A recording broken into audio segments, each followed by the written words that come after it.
আচ্ছা, ওই যে গত রাতে একটা মাদক সেবী প্লাস বিভিন্ন সময় এলাকায় চুরি করে ওই চোরে আমাদের একটা নিয়মিত মামলার সন্দিগ্ধ হিসেবে নিয়ে আসে।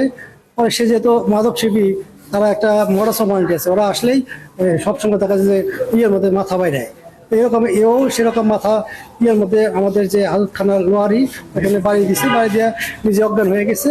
অজ্ঞান হয়ে যাওয়ার পরে আমরা তাদের আমাদের স্থানীয় লোকাল হাসপাতালে নিয়ে আসছি। এখানে ট্রিটমেন্টের পরে আজকে গত রাতে 1টার দিকে বরিশাল রেফার করছে, বরিশালও চিকিৎসাধীন আছে।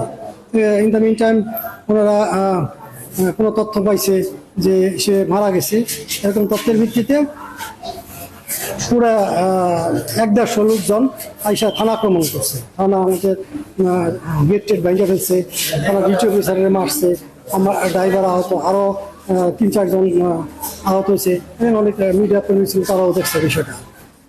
আমরা তো সাধারণত আইনের কাজ করি, আইনের বাইরে কোনো কাজ নাই। যে লোকটা ঘটনা, তার সারা শরীরে কোনো আঘাতের চিহ্ন নাই, তার কোনো মারছে টর্চার করছে, এরকম কোনো তথ্য কাছে নেই। এখন একটা বিভ্রান্তিকর তথ্যের ভিত্তিতে থানা আক্রমণ করা, এটা খুবই একটা খারাপ কাজ করছে। আমরা আইনগত ব্যবস্থা নিব। কতজন পুলিশ সদস্য হবে? 8-10 জন হবে। থানা থেকে কোনো জিনিসপত্র বা আমরা শুনছি আমাদের ওখানে ল্যাপটপ ভাঙচুর করছে, আমাদের ল্যাপটপটা নিয়ে আসছে, আমাদের ওখানে রেজিস্টার পত্র নিয়ে আসছে, আমাদের ওখানে মেইন গেট যেটা ওইটা ভাঙছে, ভেতরের গেট ভাঙছে।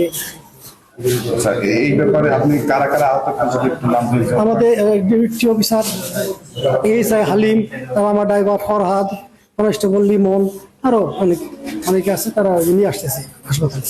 এখন এই ব্যাপারে কোনো আইনানুগ ব্যবস্থা? হ্যাঁ, আমরা একটা যেহেতু তারা আমাদের সরকারি যান মাল এগুলা নষ্ট করছে, আমরা এটা বিরুদ্ধে মামলা নেবো, আমরা আইনগত ব্যবস্থা। কোনো আটক বা গ্রেফতার? তা এখন পর্যন্ত আটক গ্রেপ্তার নেই।